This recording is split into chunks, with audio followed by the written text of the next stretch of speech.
तिरुपति बालाजी मंदिर के प्रसाद में जानवरों की चर्बी से बने घी पर लगी सियासी आग अभी ठंडी भी नहीं हुई। आप सभी के जहन में अभी तक होगी। अब प्रसाद कहीं का लेते होंगे तो एक आपके मन में सवाल चलता होगा ना।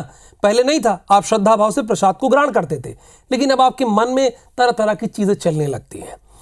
अब देखिए, मध्य प्रदेश में कांग्रेस ने उस पर आग में सियासी घी डाल दिया है।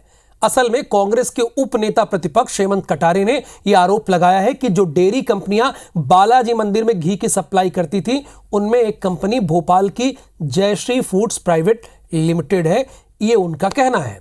और इस कंपनी के प्रोडक्ट की FSSAI रिपोर्ट जारी करते हुए कटारे ने कहा कि इस कंपनी के घी में पशु चर्बी का इस्तेमाल किया जाता है।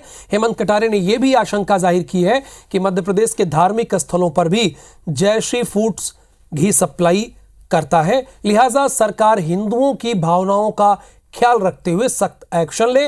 इसके जवाब में बीजेपी के प्रवक्ता अजय सिंह यादव ने कहा कि सरकार पहले ही कार्रवाई कर चुकी है। जयश्री फूड्स पर EOW प्रकरण पहले ही दर्ज कर चुकी है। किसी भी तरह के माफिया नहीं बचेंगे। कांग्रेस अपनी राजनीति चमकाने के लिए आरोप लगा रही है।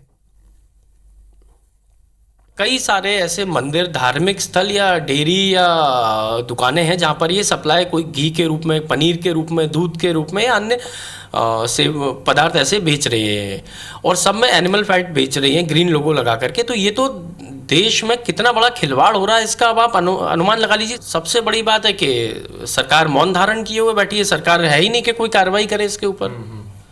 तो ये सारे विषय बहुत चिंता की बात है। मुझे लगता है कि अगर इस पर नहीं ठोस कार्रवाई होती, इन लोगों के ऊपर तो NSA लगा करके राष्ट्रद्रोह का केस चलाना चाहिए। जिन मामलों की बात कांग्रेस के नेता कर रहे हैं, उस पर सरकार द्वारा पूर्व में ही कार्यवाही की जा चुकी है। कांग्रेस के नेता केवल प्रचार प्रसार और खबरों में बने रहने के लिए इस तरह की बातें करते हैं। भारतीय जनता पार्टी सरकार में किसी भी तरह के गलत काम करने वालों के लिए कहीं जगह नहीं है।